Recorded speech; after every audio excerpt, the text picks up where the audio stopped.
unfortunate enough to be involved in a car accident. And for our listeners, I'd like to read the list of major injuries sustained just for effect. Okay. Quote, head trauma, crushed right eye, broken right orbital bone, face lacerations, cracked C7 vertebra, collapsed and bruised lungs, liver lacerations, internal bruising, dislocated and shattered right forearm, exposed fractures, missing flesh and bone in the right arm, lacerations to the upper arm, multiple fractures in the right thigh, fractures in the left knee, exposed fractures in the shin, and the list goes on, not the least of which is comatose for 10 days. And yet here we are talking to Carl Dixon on the other end of the line. Carl, tell us about being a superhero. Oh, boy. Yeah, just for good measure, there was a spinal fracture. Oh, sorry. Yeah, that was one. They thought I might wake up a quadriplegic if I ever did wake up, and they were certain brain damage was going to be a factor. Carl, what happened? How did this?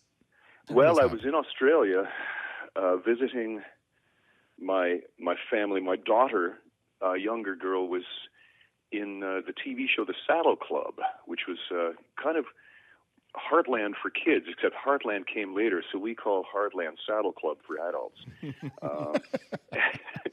And my daughter was starring in that. I went to visit in Australia, where they were shooting the thing. You know, my daughter was 11 just turning 12 when she got this role, and it was the first thing she ever got, and it required going to the other end of the world for minimum 6 months, possibly 2 years. And so it was a bit of an upheaval for the family.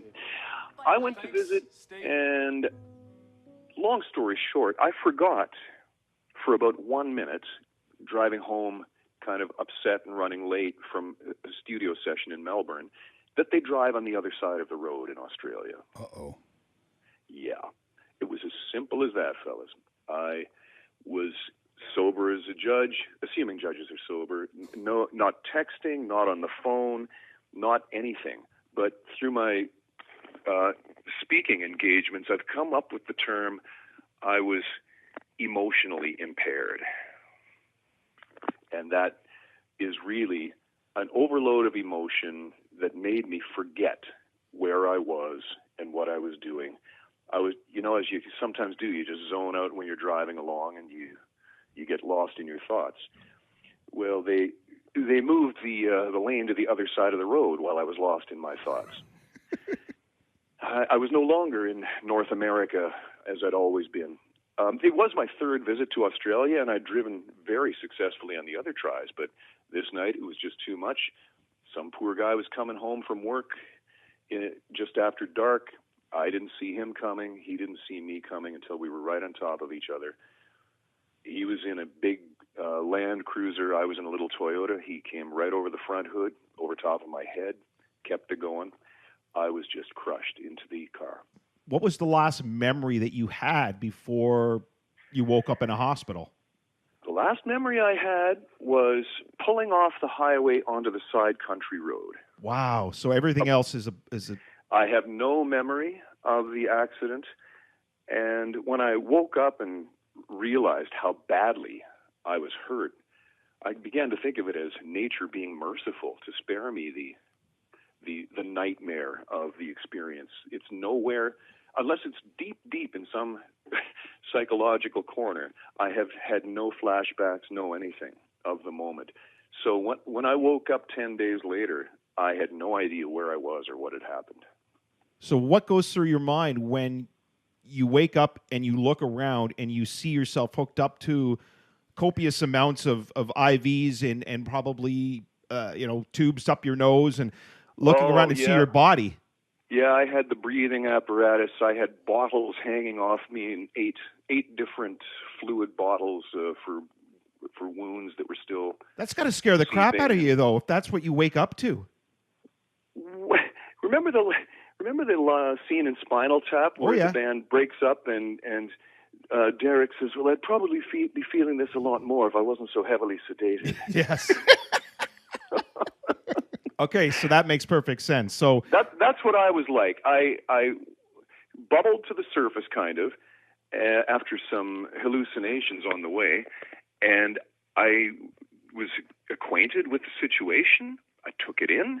My first words were, "Is the other guy okay?" And thank God he was hurt, but he wasn't myrtleized like I was. So that was a load off my mind, although I still, he didn't deserve to have any trouble at all. He was just coming home from work on the proper side of the road. Then the second thing was, can I have a beer? Yeah, that's priorities. That's from a guy that doesn't drink. I know, but what I'd always enjoyed, because I played tons of hockey and pickup hockey, and you get to the dressing room and everybody passes around the ice cold beer after you've been working hard on the ice, and what a pleasure that is, that first beer after you get off the ice. And that was all I could think of, was because I was so parched from having the intubation in my throat for 10 days. They took some pains to convince me, no, that's not a good idea. And then I started to it started to sink in, wow, this is bad. I was so torn apart, I could not turn myself on my side in the bed. 2 nurses had to help me turn onto my side. The only part of me that was unhurt was my left arm and left shoulder. Everything else was ripped apart, broken, full of stitches and gashes. Carl, I had a close friend who had both of his knees replaced at the same time. And ouch. Yeah, and when I asked him about his experience, he said the pain was so severe that if he could have managed to get himself over to the window, which was probably the 3rd or 4th floor up, he would have jumped out. Was the pain, like, I'm looking at the list of injuries that you sustained. The pain had to be absolutely otherworldly. It was, of course, extreme. But I'll tell you, it's never been any point of consideration for me to escape the pain by ending it, escape anything by ending it. That's not an option that I think anybody in their right mind would ever seriously entertain. This world is so beautiful, and there's so much to experience. And what I took it as was my mission. Okay, I have my work cut out for me here. The feeling of responsibility I referred to earlier, the den mother thing, I felt like I owed it to the guys in the band. I was still with the Guess Who at that time. They had given me a couple of weeks off. They'd stopped bookings for a couple of weeks to let me go see my family in Australia. So I felt like, okay, I can't let the band down. I can't let my family down. I have to get myself together here. So that became a powerful driving force, including getting off the painkillers within a few weeks, because I had heard the stories about prescription drug addiction that so many people in hospitals come out with these days, and I wanted no part of that. I also wanted to be absolutely aware of how much I was hurt, where I was hurt, and how bad it really was, so that I didn't make it worse through having an illusion, by having the pain masked. So I got to work mentally first, because I couldn't do anything physically. But I got to work just sort of getting my head on straight, taking all this in. But there was some definite crazy thoughts that went on, because I had a severe brain trauma, concussion. They had to drill a hole in my head to let the pressure off. My head swelled up like a basketball, apparently. So that I continued to have symptoms of brain trauma for a couple of years, maybe, more than a couple of years, I guess, in different ways. But I certainly wasn't in my right mind in a few categories right after the accident, except for the survival and the preservation and what do I have to do to get better. That's all I thought about. Carl, when you are injured as seriously as you were, to recover like you did, you need an unbelievable team of doctors, B, some divine intervention, and C, this unbelievable will and desire to get better. How vital was that mindset for you? Because I've seen, on a much lesser scale, athletes who have suffered what you would consider career-ending injuries, but because they had the right frame of mind and the right attitude, they were able to come back. Was that the same with you? For sure. You know, I was so badly hurt, there was no way of telling for sure. From the outside, anybody looking at me, many people thought, well, that's it, he's done. He'll never play and sing and perform and stand on a stage again. Might not even be able to sing again. And it was this close to having my right arm amputated because it was so badly hurt, and my left leg. Thank God they didn't do that. There's not much guitar playing with one hand. True enough. So the spirit that I undertook the project with was totally based on the feeling that I can't let people down, that I was all very aware of the teams of doctors in the trauma unit in the Melbourne Hospital, the Albert, that looked after me, that spent 2 different patches of surgery, 19 hours to begin with, a little break, and then another 18 hours when I first got in there, because I was broken in so many places. And then I learned more about the rescue people that had come along at the scene and how amazing they were, and I couldn't let them down. And as I was in the hospital, words started to come in, cards, flowers, messages from all over the world. I was stunned at the goodwill and the love that people were showing me. I started to realize, I've done this performing thing all these years, traveled the world, hoped I did something good and that people liked it, but I really had no way of knowing for sure because I move on to the next town. So this was just the most beautiful affirmation that what I do touches people, has meaning to them, and I can't let them down either. It would be the greatest possible result for everyone that cares about me and for myself if I can just slowly build myself back up within the methods that are offered to me and the ways that are shown to me, and just get there no matter what it takes. So that, I learned also we do a lot more for other people when we believe other people are counting on us than we would ever do for ourselves. Carl, we had the opportunity to speak with Theo Fleury. I'm not sure if you're familiar with Theo's story. I know Theo's story, yes. Yeah, wonderful, wonderful person. And he talks about the aftermath of all the emotional trauma that he suffered was that he came away feeling like his experience was a gift because it spun him off into a direction that he never thought possible and has now become his entire mission of existence. Yeah. Would you consider what happened to you? I'm not saying a gift. I want to tread lightly because there's so much trauma involved in this, but would you consider this a benefit to you presently that this happened to you? Oh, I understand totally what Theo's saying, and it really is a milestone, a turning point in my life, obviously, as it was for him. I learned so much about myself, about life, about people and our place in this world and the nature of existence and spirituality and the possibility that angels are actually watching over us. And one of the amazing things that came to me, I was first fighting to get back to how I had been, if at all possible. I got to get back to that because my whole existence was based on that guy, that Carl, that used to be.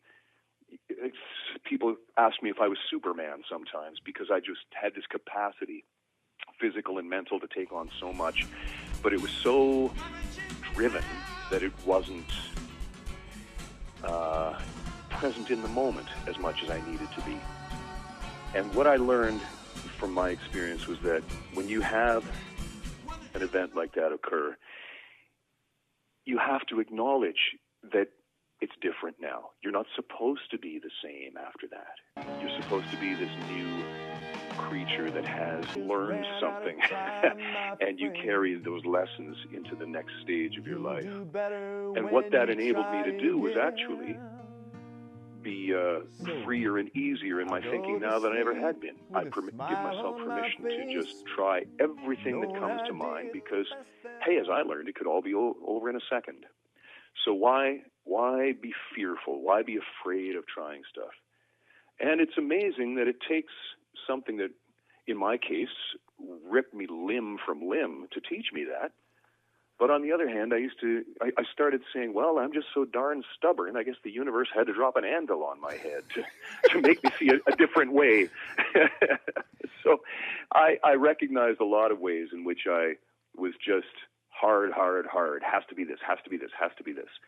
And it really, in the aftermath, looked at from one angle, everything in my life was lost as it had been.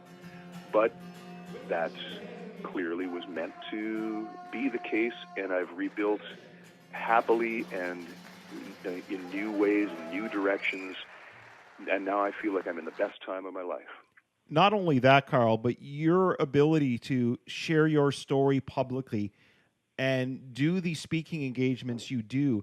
Mm-hmm. If you speak to a crowd of 250 people, if one person comes out of that feeling better, that's got to give you just a great sense of satisfaction. It is a powerful platform. People come there. Sometimes if you've been to those corporate conferences, they often come into it with, oh God, another speaker.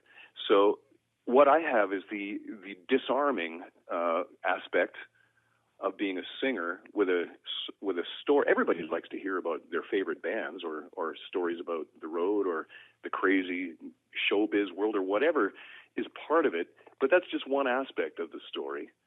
And people like that transforming feeling, and that I learned something, that I'm sharing with them what I've learned. And invariably, it's a standing ovation at the end. People swarm me, wanted to tell me their story or how much it meant to them, or I will never forget what the words I heard today, Carl, that kind of thing. How incredibly rewarding is that? What could be better? And, the only reason I embarked in that direction was because I spent, the first 2.5 years, wheelchairs, crutches, unable to walk, really, after the accident. And there was no way of knowing if I'd ever be able to return to the kind of music performing I used to do. So somebody said to me, you should consider becoming a speaker and sharing your experiences. And it was like the light bulb went off. I thought, okay, I'll do that. And then they said, and if you're going to be a speaker, you should have a book to back up your credibility. You should write a book. So I wrote a book. Give us a plug for the book. Oh, the book is called Strange Way to Live. And it's really a kind of a fun, it's the lighter side of being ripped to shreds. Oh, didn't know there was one, but it's good to know. Yeah, cool, good to know that exists. Well, if you search, you can find the humor in anything. But I tell the story of the music career, the highs and lows, and really in any artistic life, maybe in anybody's life, but especially in the artistic life where there's no security, no steady paycheck, it's all peaks and valleys. So that's kind of the journey that my book describes, and then the ultimate valley down in the depths of the hospital and being just immobilized, how I had to figure out a way out of that and get back to functionality and being a singer, and so many good things came out of that book. That I met some wonderful people through that, through author gatherings and book readings. So not just in that, but the things that I talk about in the book just remind me of the journey when I look through the book. And for instance, we did a Coney Hatch reunion album out of my trauma. It kind of brought everybody back together. Oh, gee, let's have some fun. And Andy Curran actually called me when I was in a coma, and the phone was held up to my ear, and he said, "Come on, Carl, you can't die. The Hatch still has more rocking to do." Oh, wow. And somehow, when I came out of the coma, I remembered that he'd said that. I don't know how, but it took us almost 3 years, but we got we got a show back together with the original 4 guys, and then I got us a gig in England. I kind of became the de facto tour manager after that because everybody else had gotten real lives. So we went to England and we got offered a record deal out of that from Europe, and so we did a Coney Hatch reunion album called Coney Hatch 4, and we had such a good time doing it. It came out so well. And then in a completely wonderful turn of events, you know, the accident cost me my job in the Guess Who. At the time, I thought, wow, this is as high as I'm ever going to get in the music business, considering I've never had a million-selling record, and there's no pension for, as they say in Nashville, there's no pension for dreamers. So I thought, well, okay, I lost the Guess Who gig because they had to move on without me. They couldn't wait 2-3 years to see if I could come back well enough. And I was convinced I'd be back in 6 months, but no kind of way. But I stayed on their work petition as a backup in case they ever needed somebody, and I finally did get to return to the Guess Who for a couple of shows in 2016.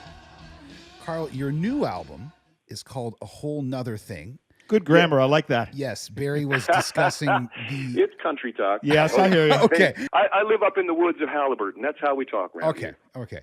And the song that we're going to play is called Line Drive. I am a lyric nut. I love English. I'm a humongous hip hop fan because hip hop's they have a great way of stringing together lyrics to tell a story. We were listening to Line Drive, and you have a line in there that made the hair stand up on my arm. It goes, maybe it didn't clear the fences, but at least I kept the inning alive. Carl, my God, man. That's it. Pull the plugs. You're never going to do better than that. That is an absolutely breathtaking lyric. I don't mind thinking that's probably the best song I've ever written or am ever going to write. But I'll tell you, the song began with that first line of the chorus because I've had many days to consider what I've been through and how well I've landed at the end of all that. And you know, people can get so wigged out over the little things in life. And my God, life is so good. We've got to remember that. And so the first line I came up with was that chorus, I'll go to sleep with a smile on my face, knowing I did the best that I could. And if this day didn't all go my way, well, it was still pretty good.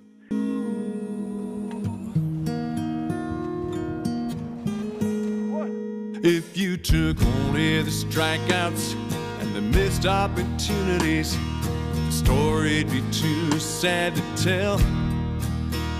When I look back on my life and the lessons it showed me, this cowboy's doing pretty well.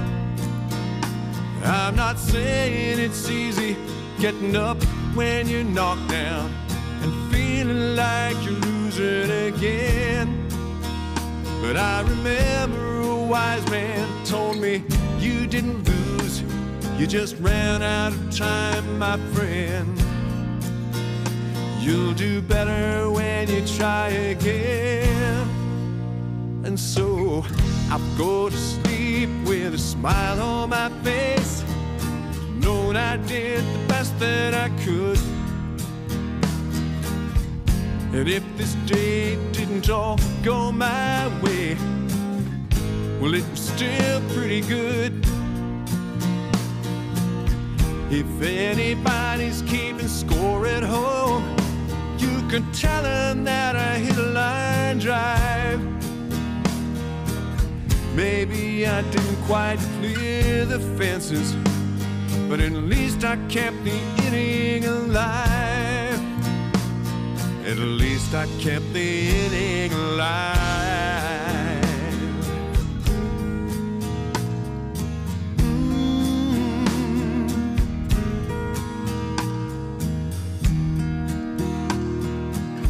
I kept the inning alive.